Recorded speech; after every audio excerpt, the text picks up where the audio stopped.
Bueno, buenas tardes, muchas gracias. Gracias por la invitación. Es un placer de nuevo estar con vosotros y hablo, aunque está puesto como Valcarca, hablo en realidad en nombre de los dos centros de Sarriá y Valcarca, porque el proyecto que estamos haciendo lo estamos haciendo en ambos dos centros. Trataré en estos 10 minutos un poco de contar un poco la experiencia con la excusa del cuadro de mandos que planteamos en este proyecto, ¿no? La verdad es que en los centros de salud no hay profesionales malos, salvo aquellos que se lo proponen. En general lo que hay son malos sistemas en los que los profesionales excelentes sobreviven y en los que los demás, más o menos, pues hacemos lo que podemos y nos adaptamos. Conscientes de ello, consideramos que teníamos que hacer una modificación de modelo, de sistema, para poder sacar de los profesionales lo mejor de ellos mismos. Y nada como utilizar de alguna manera el conocimiento existente, y era obligado empezar con los condicionantes que planteaba Drucker como las claves para la consecución del éxito, en las que establecía la necesidad de una meta clara, dejar de entretener a los pacientes, atender a los pacientes o controlar a los pacientes y resuelvan, que es lo que tendría que ser básicamente, ¿no? Tener conciencia de que somos depositarios y no propietarios de un bien público, por tanto, estamos en deuda social y tenemos que rendir cuentas, por tanto, eso se tiene que hacer a través de sistemas de información, a través de indicadores, y utilizando la segunda de las condiciones, posiblemente la más operativa, por aquello del dime cómo mides y te diré cómo me comporto, o dime cómo me pagas y te diré cómo me comporto. Estas condiciones nos hicieron también no obviar la necesidad de utilizar el conocimiento que se había arraigado en los años del siglo pasado, en los cuales se establecía, a través de los conocimientos de la psicología del comportamiento, por estos dos autores, que aparte de los dos conceptos clásicos, un tercer concepto, una tercera razón, que era la generadora de motivación en los trabajadores, en los profesionales. Mucho más potente que estas dos básicas que eran las que estaban funcionando en el mundo, porque cuando esto se desarrolla, cuando se describe, estamos hablando de los tiempos de la letra con sangre entra, o los tiempos en los que el premio-castigo, que todavía eso seguimos utilizando porque es nuestra política de incentivos. Hoy no le llamamos tanto premio-castigo, pero le llamamos premio, no premio, que es una manera light un poco de llamar a lo mismo, ¿no? Esos hallazgos que están planteados a mediados del siglo pasado son absolutamente concluyentes, diciendo que son más potentes las otras formas, esta otra tercera forma, que no la comento aún, que estas, ¿no? Y que estas formas de organización y nuestras formas de incentivos y de relación todavía siguen existiendo. Entonces, las relaciones de premio y castigo o de palo y zanahoria son todavía las que siguen existiendo. Hay una reciente revisión hecha por la Escuela de Economía y Política y Ciencias Políticas londinense sobre unos 51 estudios en los que de manera abrumadora comentan que los incentivos, la puesta en marcha de la política de incentivos, los incentivos económicos, tienden y suelen reducir el interés de los trabajadores y de los empleados en la consecución de las tareas y en el interés de las mismas. Y no solamente eso, sino que pueden reducir la motivación intrínseca y poner en cuestión algunos de los derechos fundamentales, algunas de las razones éticas del comportamiento, como la equidad. En consecuencia, la provisión de los incentivos pueden tener un impacto negativo en el rendimiento general. También se recomienda el revisar y supervisar estas políticas de pagos por incentivos por su impacto sobre la motivación y la calidad de las relaciones, porque van a tener o pueden tener, y de hecho tienen, implicaciones negativas en el desempeño, en el éxito y en la propia sostenibilidad. En el fondo, para que tuviésemos una política de incentivos mejor, para que de alguna manera los profesionales pudieran y los centros pudieran tener una mejor respuesta, se tendrían que orientar ese tipo de incentivos en el plano de la motivación intrínseca. Eso que parece que es una cosa que se nos aleja, lo tenemos más cerca de lo que parece. De hecho, hicimos una comparación en los datos del año 2014 en el Centro Valcarca, y entonces utilizamos simplemente la comparación de cómo compararíamos al final el reparto de incentivos realizado con los modelos clásicos, con los indicadores clásicos, con los indicadores de los incentivos que se van haciendo con las DPOs o con cualquiera, o con las carteras de servicios, si fuera de aquí, respecto a si los comparásemos con la generalidad de la información, no solamente con la parcialidad de estos datos, sino con la globalidad de la información, con el 100% de la actividad, de los episodios ponderados y con el 100% de los consumos.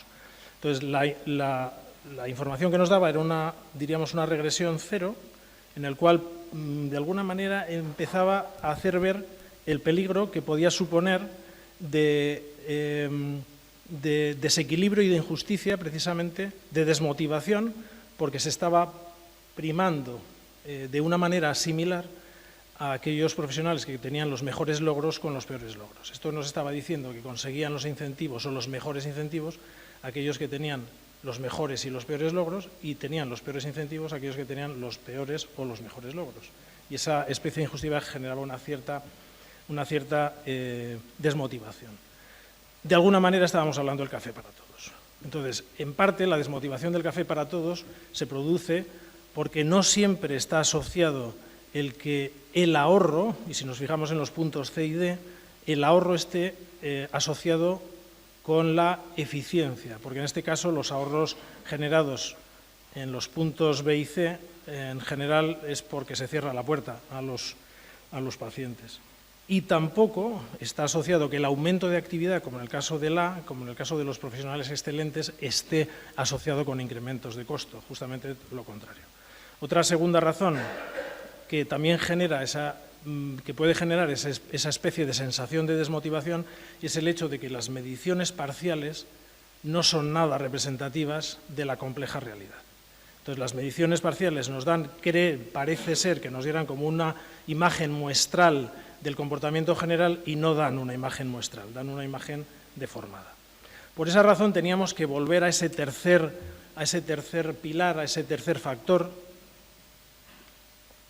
que Harlow y Deci demostraban a mediados del siglo pasado, que era mucho más potente que los factores de premio y zanahoria, o de palo y zanahoria, y él encontró de alguna manera que la clave de ese tercer factor motivador era el placer, el puro placer, y la propia satisfacción intrínseca en el puro desempeño. En el puro desempeño basado en la curiosidad, básicamente, y en el reto. Y que más adelante, Csikszentmihalyi lo comentó como la teoría de la fluidez. Ese estado en el cual a uno se le pasan las horas muertas sin darse cuenta porque está abstraído en su propia tarea. Y ese estado solo es posible alcanzarlo cuando se combinan estas tres condiciones. Las condiciones de autonomía real, el dominio, es decir, la competencia importante en la materia en la que estás tocando, y la presencia de una meta digna, valiosa y retadora, como la que comentábamos antes con la pirámide de Drucker, es decir, resuelvan, no entretengan. Entonces, consideramos que la crisis en la cual nos encontrábamos, esa crisis no solamente había sido una crisis económica, no es solamente una crisis económica, es una crisis también de los paradigmas de pensamiento y de comportamiento y de motivación. Se han caído de alguna manera, o se están cayendo, ese conjunto de paradigmas, y ya son varios de vosotros los que habéis cumplido ya los 10 años de proyecto, en este interesante proyecto, posiblemente el proyecto más interesante de la atención primaria desde la propia reforma, que son las EVAs. Han pasado 10 años que, como se ha comentado en la primera de las comunicaciones hoy, es 10 años de éxito de alguna manera, porque se muestra la efectividad y la eficiencia que tiene. Pero también es un momento en el cual uno puede plantearse o debe plantearse que tal vez haciendo lo mismo no conseguirá salir de la misma situación. Fue tal vez esta la razón que animó a estos dos centros, a Valcarca, Sarriá-Valcarca, en poner en marcha el proyecto de centros en transición, que tenían la intención en su fase 3 de precisamente provocar esa situación de cambio, ese nuevo modelo de cambio, basados en la autonomía, el dominio y la meta, apoyado en los sistemas de información sobre el cuadro de mandos que os comento. Este cuadro de mandos integral está formada por 4 secciones, en las que en la primera parte lo que hace es una visión global, que en el fondo simplemente es responder a las preguntas con las que a ti te contrataría un servicio, ¿no? A uno se le contrata para atender al máximo número de población, para resolver el mayor número de problemas y para hacerlo de la manera más sostenible, más eficiente o más barata posible. La segunda parte es lo que nos permite, con la metodología de Kaplan y de Norton, los cuadros de mandos integrales de Kaplan y Norton, que son posiblemente la metodología de análisis de conocimiento y análisis empresarial más poliédrica, más capaz de enfrentarse a la realidad de las empresas actuales, sea sanitaria o no, nos va a permitir el análisis del cómo. En la primera parte tendremos una idea de lo que es el qué es lo que tengo que hacer, y en la segunda parte tendré un poco la relación de lo que es el cómo. En la tercera parte se hace un análisis de cargas por aquello de evitar el café para todos, porque no todos los profesionales aportan un esfuerzo similar al beneficio general. Y en la cuarta parte es un seguimiento de los indicadores especiales provocados o producidos o exigidos por el financiador o por el contratador. Entrando en la primera parte, en la visión global, el profesional puede ver que además el cuadro de mandos es idéntico, tanto se sea un profesional como se sea una zona básica, o fuese una gerencia, fuese un servicio de salud, es el mismo cuadro de mandos y da la información precisamente de esos 3 factores críticos: el quién, el qué, los episodios y el cuánto. Entonces, puede verse el detalle, en el caso de los episodios, puede verse cuáles son los datos de partida, la tendencia que tengo, los puntos de excelencia, y en una imagen de colores, de alguna manera, el código de colores, puede uno saber si se encuentra en una zona correcta, incorrecta, o va o no perdiendo información. En los presupuestos generamos una estimación presupuestaria, con lo cual damos por primera vez una posibilidad de estimación presupuestaria en las 3 partidas importantes, aunque una de ellas solamente es la real, la que se cede, que es la de farmacia, pero se da tanto la de la baja laboral como la de la derivación, porque realmente, y lo hacemos en base a la complejidad de lo que cada profesional atiende. Entonces, no es lo mismo atender 10 caspas que 10 terminales, ¿no? Entonces, dependiendo de lo que cada uno atienda, se genera entonces un presupuesto. Eso permite también saber la distancia que me encuentro. Si yo he generado una presupuestación sobre una población, empiezo a saber si me distancio o realmente cumplo con ese presupuesto. Pero no se utiliza de una manera lineal, en el sentido que lo normal es que se aplican los sistemas lineales, y eso es lo que siempre ha molestado a los profesionales por el asunto del café para todos. Entonces, si necesitamos, por necesidad o por consigna, que haya que generar una reducción del 3% del gasto farmacéutico para el año que viene, no se imputa de manera lineal el 3% para cada uno, porque cada uno parte de puntos distintos. Hay profesionales que generan enormes ahorros y eficiencia en el propio sistema, y hay otros que tanto menos, ¿no? Con lo cual, el propio cálculo lo que genera es una ponderación estimada de lo que, de acuerdo al esfuerzo generado por cada uno y a los logros cada uno de ellos, pues lo hace de manera distinta. El 3% será el general, pero a lo mejor un cupo tendrá que hacer una reducción del 0% porque tiene cumplidos los objetivos, y otro tendrá que hacerlo en un 5,34%. La segunda parte, una vez que ya tenemos claro, en esta primera parte nos ha respondido a las 2 preguntas elementales de la planificación, que es ¿a dónde vamos y dónde estamos? Es decir, que en el fondo nos ha respondido a la pregunta de, bueno, ¿qué tal estoy? La segunda cuestión que yo me pregunto es ¿cómo de aquí salgo? ¿Qué es lo que tengo que hacer? ¿Cuáles son las claves? Y para eso posiblemente la metodología de Kaplan es muy interesante, o es la más interesante, porque combina una 50 de indicadores críticos que los agrupa en una docena de objetivos estratégicos que son comprensibles, como eficiencia, impacto de la oferta, accesibilidad, seguridad del paciente, complejidad, que esos perfilan las cuatro perspectivas. Y además en la combinación de cada uno de esos,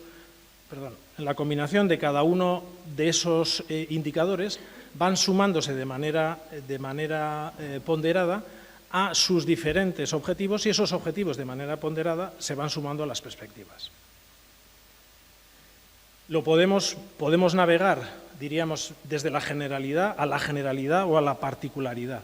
Extendemos cada uno de esos objetivos en sus diferentes indicadores y podemos entrar, como en el caso de la derivación evitable, podemos entrar en ese indicador en el cual vemos los puntos de partida, lo cual nos permite saber la tendencia con la que tenemos, con la que partíamos, vemos las claves de excelencia para ese periodo, vemos los datos de evolución que van produciéndose a lo largo de los meses y sabemos el éxito o el fracaso que vamos consiguiendo con una graficación de los mismos. Tras esta información, ¿cómo un profesional que está en este nivel de necesidad con este nivel de autonomía y con esta necesidad de competencia, cómo puede eludir el conocer o el bucear de alguna manera en su información, en su poliedro de información, porque la realidad en la que nos movemos es una realidad poliédrica. Entonces necesita mirar la información de los datos de actividad o los datos de derivación generados por el hospital, o los datos de seguridad del paciente, o los datos de farmacia, o los datos de procedimientos diagnósticos, o los datos de baja, etc. Todo ello establecido, diríamos, dentro de este cuadro de mandos, ¿no? Para modificar el concepto de que formábamos parte de un solo barco. Ese pensamiento para mí ha sido clave durante muchos años hasta que me di cuenta del error. Consideraba que los centros de salud eran una nave, todos trabajamos dentro de la misma nave y alguien la comandaba esa nave, sea el director, el gerente, en este caso de las EVAs, y que todos teóricamente remábamos.